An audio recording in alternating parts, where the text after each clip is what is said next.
Ray Baker joining us live from Baltimore, Maryland. He's the host of Public Agenda. That's a podcast looking at race, culture, politics, policy, and social justice. Ray, all issues that have come up for the Democrats. So let's start with some of those. Joe Biden, can this momentum from South Carolina, specifically from the African-American vote, can it carry him forward to secure the nomination? So the first thing we have to examine is what the African-American populace will be in Democratic competitions coming up in places like Texas, California, those that are delegate-rich states. We know that Senator Sanders, at least in polling, is significantly ahead. And so for Vice President Biden, he's going to have to do extraordinary groundwork in getting those activists who are supportive of him out to the polls. But his challenge in those places will be he's looked at as a political moderate. And those who also share the opinion of political moderates, he's now fighting with Mayor Pete Buttigieg. He's also fighting with Senator Amy Klobuchar. He's for those same votes. And as the report before us just alluded to, he'll also have to contend with now Michael Bloomberg, who's courting for those same moderate votes. So despite the impressive win in South Carolina for Vice President Biden, it's clearly an uphill battle for him.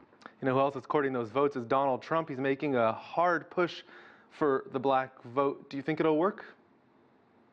For President Trump, no, I don't think there's any indication that we should see President Trump have any type of uptick in the vote. The thing to take into account with regard to President Trump, he received 13% of black men's votes during the 2016 presidential election. 13% in any other election context is thought to be a very, very small number, and yet many black Americans within the community looked at each other and asked, who are these black men voting for Donald Trump? Based on the current trajectory, do you think the vice presidential pick for the Democratic nominee has to be a person of color? Well, we'll have to see. The important thing for the vice presidential pick for the Democratic nominee will ultimately be, is this someone that can unify the varied fractions in the Democratic Party?